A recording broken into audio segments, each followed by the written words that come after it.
हर हर महादेव दोस्तों। आज हम आए हैं गंगोत्री में और अभी गंगोत्री से हम आगे जा रहे हैं परम तपस्विनी ललिता माता के दर्शन के लिए। वहीं पे एक और माता जी भी रहती हैं, उनके दर्शन भी गंगा जी की कृपा से होंगे। और देखिए कितने दुर्गम जगह ये माता रह रही हैं। किसी दैवीय प्रेरणा के कारण ही पूरा विरक्त सुनसान जगह पे इनकी गुफा है, अपनी साधना में है। ये जहाँ जाना ही बड़ा कठिन है। और पहले तो गंगोत्री है, फिर उसके बाद का ये मार्ग है। और हमने भी सोच रखा है आज कार्तिक पूर्णिमा के अवसर पे ज़रूर उनके दर्शन करें और आप लोगों के लिए भी प्रवचन बनाएं।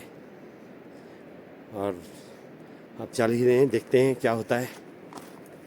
पर आपको ये दिखाना चाहेंगे कितने दुर्गम जंगल है और कोई सुविधा नहीं है। इस पर्टिकुलर जगह लैंडस्लाइड हुआ था कुछ साल पहले और रास्ता भी कई बार बंद हो जाता है। पहाड़ों में तो ऐसा ही है, लैंडस्लाइडिंग्स हो जाती है, ये चट्टानें आ जाती हैं तो रास्ते भी बंद हो सकते हैं। लेकिन जो ईश्वर के मार्ग में हैं वो अटल अपना रहते हैं और दृढ़ निश्चय से अपनी साधना कर रहे हैं। और देखते हैं, अभी चलते हैं उनके पास, उनके दर्शन होते हैं। जीवन का उद्देश्य है ना। माता जी हर हर महादेव। आज हम आए हैं ललिता माता जी के पास, जो कि गंगोत्री से इतने दूर पे रह रही हैं और इतने परम तपस्विनी हैं। उनके दर्शन ही करके बड़ा खुशी हो रही है और आपको भी दर्शन करा रहे हैं। माता जी हर हर महादेव, जय गंगा माँ, आपको बहुत बहुत प्रणाम। और सबसे पहली बात तो ये आपके दर्शन हो गए, यही समझो बहुत सौभाग्य है, परम कृपा है गंगा जी की, माता जी की। माता जी कुछ हमसे लोग पूछते हैं जो यूट्यूब के माध्यम से जुड़े हैं कि भक्ति कैसे करनी चाहिए, क्या जीवन का उद्देश्य होना चाहिए और हाउ टू, मतलब किस तरह अपने लक्ष्य को प्राप्त करें हम। अच्छा अच्छा। जी माता जी। जीवन का उद्देश्य ना ये नहीं है जीवन पढ़ो लिखो और शादी करो और मर जाओ, सब पैसा कमाओ, वो उद्देश्य नहीं है। जी डेफिनेटली। वो उद्देश्य यदि रखेगा, कोई किसी को भी वो उद्देश्य, कोई किसी का भी खुशी नहीं मिला अभी तक। हाँ, पैसा से किसी को भी खुशी नहीं मिला, ज्यादा उससे ज्यादा ये हो जाता है और लालच बढ़ता है, नहीं होने से कंपटीशन बढ़ता है, संतुष्ट नहीं होता है, तृप्त नहीं होता है पैसा से। और शादी में भी बच्चा लोगों को भी इतना जो आप लोग मांगते हैं वो खुशी नहीं मिलता है। बहुत माता लोग, पिता लोग ये समझ लिया अभी, बड़ा हो गया वो लोग, लेकिन फिर से भी वो संतुष्ट नहीं होता है। संतुष्ट कभी होता है अपना आप को जी भगवान से जोड़ेगा ना। यदि ये संबंध होता है ना, आप पति पत्नी का संबंध, बच्चा बंधु लोगों का संबंध, ये असली संबंध नहीं है, ये सारी बंधन है, बंधन करने वाला संबंध है। लेकिन संबंध हम लोग हमेशा रखना है परमात्मा से, और परमात्मा कभी हम लोगों को बुरा नहीं करेगा यदि हम लोग पूर्णतः उसका विश्वास करेगा। जी कभी कभी सिर्फ भगवान मात्र है जो हम लोगों को कभी दुख नहीं देता है।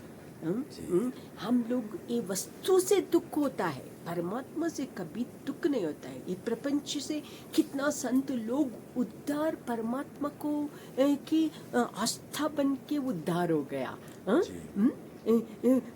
कोई ऐसा नहीं है प्रपंच को पकड़ के, संसार को पकड़ के उद्धार कोई नहीं हुआ ये प्रपंच में, है ना। इसीलिए आप लोग रहो, संसार में रहो, लेकिन आपका आधा भाग भगवान को दे दो। आज से मन को आधा मन भगवान को दे दो। शरीर काम करते रहना, शरीर काम करते रहना, कर्म करते रहना, लेकिन मन परमात्मा को दे दो। ऐसे रहना। और यही उद्देश्य सिर्फ परमात्मा को आने का ही हम लोग का जीवन का उद्देश्य है। पर माता जी मन तो आदमी को विचलित करता है, मन में कई प्रकार के थॉट्स आते रहते हैं, विचार आते रहते हैं, फिर वो भ्रमित करते रहते हैं, तो वो साक्षी भाव में कैसे रह पाएगा आदमी। क्योंकि माया इतना प्रभाव आप देख रहे हैं, बड़े बड़े सन्यासियों से लेके राजा महाराजा और आम जनता तो खैर सब परेशान है ही, तो ये मन तो परेशान करता ही है। तो इससे कैसे साक्षी भाव में आया जाए, फिर तभी तो आगे बढ़ता है। साक्षी भाव थोड़ा ऊपर का भाव होता है, वो तो जब तक मन शुद्ध नहीं होता है तब तक आपको साक्षी भाव का एक्सेस नहीं होता है, मतलब उसका आपको पकड़ने का नहीं होता है, क्योंकि पूर्णता मन कवर कर लेता है। जी, ये ना मन कवर कर लिया, ऑलरेडी है वो साक्षी अंदर ही है, लेकिन वो क्योंकि एक कल्मश, राग, द्वेष, लोभ, मत्सर, वो सारी चीज क्या करते हैं हम लोगों को ढक लेता है वो भाव को। इसीलिए क्या करना है, पहले हम लोग क्या करना है, उसको निष्काम कर्म करना।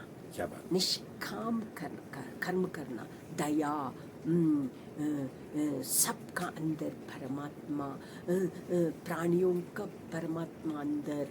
हम लोग का बहुत, हम लोग का संस्कृति में ना बहुत जड़ है कैसे, इसीलिए खाने का पहले पक्षी को हम लोग थोड़ा पानी कुछ दे देता है, खाने का पहले सारी कुछ हम लोग का पूरा पूरा वो हम लोग कुछ भी हर एक चीजों में हम लोग को संस्कृति में है। परमात्मा हर एक चीजों में हम लोग परमात्मा को कर्म को देखना चाहिए, कर्म करना चाहिए। ये हो गया नहीं, देखिए ये भी एक है दया, कर्म, कर्म निष्काम कर्म करना, निष्काम कर्म करना, दया करना, अच्छा सत्य बोलना, ये शुद्ध कर लेता है मन को, शुद्ध होते हैं। तब भी हम लोग को कभी भी किसी चीजों में मन का शुद्धता नहीं होता है, तब भी हम लोग को तकलीफ होता है। दया करना और उपासना करना, परमात्मा को सुबह उठते एक डिसिप्लिन है, उठते एक भगवान को चिंतन करना है, परमात्मा आज का दिन खुल गया, मेरा मन भी आज का दिन शुभ ही होगा, अच्छा ही होगा, जो भी होगा अच्छा ही होगा प्रभु। मन को एकदम आपसे ही अंदर मन रहना चाहिए करके मन को सुबह उठते थोड़ा 5 मिनट नहीं होने से 1 मिनट भी मन को बोले, मन को बोल के उठे और उपासना करे। उपासना मतलब हम लोग ये पंचभूतों से जोड़ा है, ये एक पंचभूत भी हम लोगों से, पंचभूत भी भगवान है, देवता है, और वो लोग एक भी अग्नि तत्व थोड़े पे कम होगा फीवर आ जाता है। इसीलिए उसके लिए हम लोग हे परमात्मा, अग्नि देवता मुझे अच्छा करे और वायु देवता अच्छा करे, वो लोगों को पोल्यूट मत करे, एनवायरनमेंट का भी ध्यान रखे। ऐसे करते करते ना मन शुद्ध हो जाएगा। शुद्धता करते रहना, शुद्धता बिना शुद्ध का कोई भी भगवान नहीं पा सकता है। ज्ञान भी हो सकता है, ज्ञान हो सकता है ए मैं परमात्मा हूँ, लेकिन उसको मन शांति नहीं मिलेगा। यदि आपको मन शांति और परमात्मा दोनों का प्राप्त चाहिए, तब भी आप लोग ये उपासना, मन शुद्धता चाहिए। और सबको जानता है, मैं जैसे आप बोला है ना, बहुत बड़ा लोग भी संत लोग, आप ही बोला है, संत लोग भी जो भी हो, संसार हो, संत हो, सज्जन हो, दुर्जन हो, मतलब माया का प्रभाव सब जगह है, माया का प्रभाव होता है, क्योंकि मन का काबू नहीं होता है। मन का चाहे वो बड़े सिद्ध भी हो गए, मन का मन है ना, ऐसे माया कैसे घेर लेता है, वो सच्चाई दिखाता है। जैसे स्वप्न में हम लोग को सारी कुछ सच्चाई दिखाता है, और मन का अंदर सच्चाई हो रहा है। स्वप्न में जब उठता है पता चलता है, ऐसे ही ये जब हम लोग वेकफुल स्टेट है, जब हम लोग जागृत स्टेट में हैं, सतर्क रहना चाहिए। अभी हम लोग सोया भी नहीं है असली सोया है, परमात्मा के लिए सो गया हम लोग। हाँ? इसलिए आप लोग मैं चाहता हूँ सारे लोग खुश होए, जैसे मेरा जैसे खुश हो जाए मेरा जैसे शांत हो जाए। ये माया भूलने का भूल जाता है। हम लोग माया का वश में आके हम लोग का स्वरूप भूल जाता है और कभी भी भूल जाता है। सतर्क रहना चाहिए। जब भी मन बोलता है तुम नीचा, तुम बहुत बुरा हो, तुरंत से नहीं मैं बुरा नहीं हूँ करके मन को बोलना जी। कभी मन को अहंकार आ जाता है, मेरा मैं अमुक हूँ, मैं तमुक हूँ, मैं श्रीमंत हूँ, मैं बहुत अमीर हूँ, नहीं होने से मैं बहुत तपस्या करा हूँ। ये विचार मन में आता, तुरंत उसको पहचाना है परमात्मा के पंचभूत का बिना मैं ये सोच भी नहीं सकता है। ये सारी चीज, ये शक्ति परमात्मा का है, मेरा नहीं है करके बोलना है मन को। न अहंकार से, डर से नहीं बोलना चाहिए। डर का भी कुछ भी नहीं है, डरने का कुछ नहीं है ये प्रपंच में। सारी वस्तु डराना ही वाले है, क्योंकि ये वस्तु हम लोग को पकड़ता है, कब खो जाता है, कब वो टूट जाता है, डर है उधर भी। मनुष्य कब छूट जाता है, हम लोगों को दोस्त कब छूट जाता है, वो भी डर है। हमेशा वो डर से भी निकलना, मेरा परमात्मा है, मेरा संबंध सिर्फ परमात्मा का है, परमात्मा से संबंध जोड़े जी। बस उतना ही चाहता हूँ। हो गया, फ्लो हो गया जी माता जी, ठीक है। बस माता जी आप लोगों का आशीर्वाद रहे। और नहीं, एक आपने बहुत रेवोल्यूशनरी बात कही, हमेशा अपने को रिमाइंड कराते रहे कि जब वो पा सकते हैं, जब हम पा सकते हैं, तो एवरीबडी कैन अटेन। तो ये माता जी मुझे बड़ा अच्छा लगा। इसको एक बार फिर से बता दीजिए सभी को, माता जी कैसे रिमाइंड कराना है, मतलब कब हम बोले अपने मन में ये बात। पहले क्या करना है, जब मन बहुत दुख से घेर लेता है, नहीं उनसे डिसअपॉइंटमेंट आ जाता है, दुख हो जाता है, उस समय मन को रखना है मैं किसको इम्पोर्टेंस, ये नश्वर चीज़ों को इम्पोर्टेंस दे रहा हूँ करके माइंड को रिमाइंड करते अपना अंदर चला जाइए। अपना अंदर ही है परमात्मा, अंदर ही है, अंदर ही नहीं सारी जगह में है। वो अंदर का भगवान चला जाइए, वो है ये मैं वो परमात्मा का हूँ, ये वस्तु का नहीं है, ये वस्तु में मेरा नहीं है। ये भाव रिमाइंड कराते रहना। रिमाइंड करते एक दिन टाइम लगेगा, रिमाइंड करते एटलीस्ट वो क्षण मन शांत हो जाता है।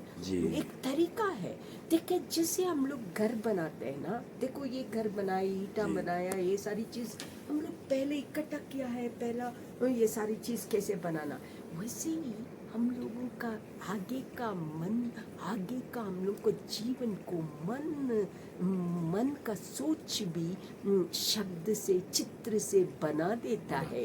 ये इच्छा भी कैसे जागता है, एक चीजों को देखता है, मन बनाते हैं, हाँ मुझे चाहिए, लेकिन उसी समय अब लोगों को मन को पकड़ जाए, मन क्यों भाग रहा है, अभी जो मैं अच्छा हूँ, जो मैं तृप्त हूँ, जो मेरा पास में है वो ठीक है, क्यों नया चीजों के लिए भाग रहा है। हम लोग को क्या करता है, एक नया चीज देखता है, तुरंत उधर भागता है, वो चाहिए।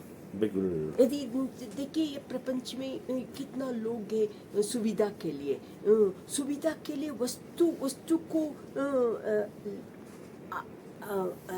डिपेंड हो जाता है, वस्तु का ऊपर डिपेंड पहले अपना सुविधा के लिए, लेकिन सुविधा पहले भी ठीक था, बिना वो सुविधा को भी ठीक था, लेकिन मनुष्य क्या करता है, वो सुविधा के लिए उसका ऊपर डिपेंड हो जाता है। जब डिपेंडेंसी आता है वो तुम्हारा खो गया, तुम इंडिपेंडेंस खो गया तुम्हारा, क्योंकि तुम्हारा अरे चीज सुख दुख वस्तु का ऊपर निर्भर होता है ना।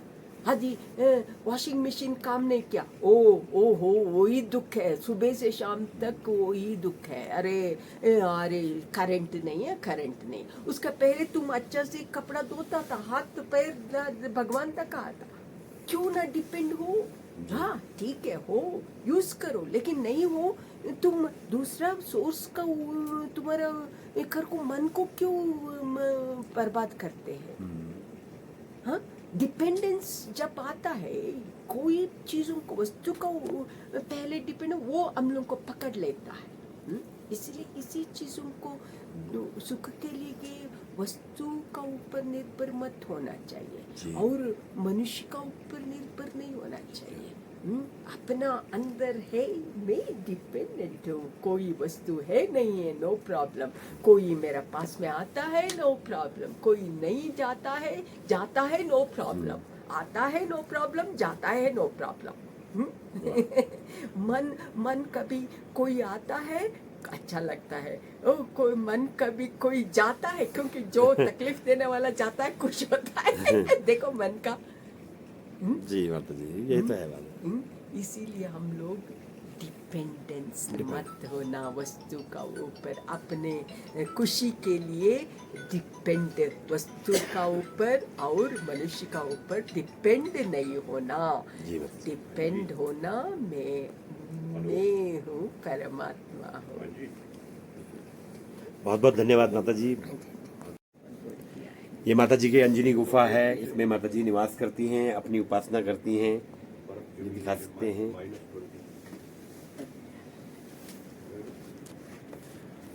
माता जी गंगोत्री से आगे पे रह रही हैं, गौमुख के रास्ते पे, परम तपस्विनी ललिता माता। और इस घने जंगल के बीच में कोई इलेक्ट्रिसिटी नहीं है, पूरा ठंडा है, लेकिन जैसे माता जी ने कहा किसी पे डिपेंडेंसी नहीं है। ये इनकी गुफा है और बहुत परम सौभाग्य है जो माता जी के दर्शन हुए और उनका सत्संग सुनने को मिला है। और ये लाइफ चेंजिंग सत्संग है। अगर इस सत्संग की बातों पे हमने अमल कर लिया तो निश्चित है कि जीवन को हम आगे अपना अच्छा मीनिंगफुल बना पाएंगे, जीवन का उद्देश्य पे पा पाएंगे और जीवन में सुख शांति आएगी, मन शांत रहेगा, अच्छा भाव बना रहेगा। सभी को फिर धन्यवाद। चैनल को लाइक करें, सब्सक्राइब करें। तो भी बहुत ड्रिलिंग कर ली उसने कोई शंका थोड़ी।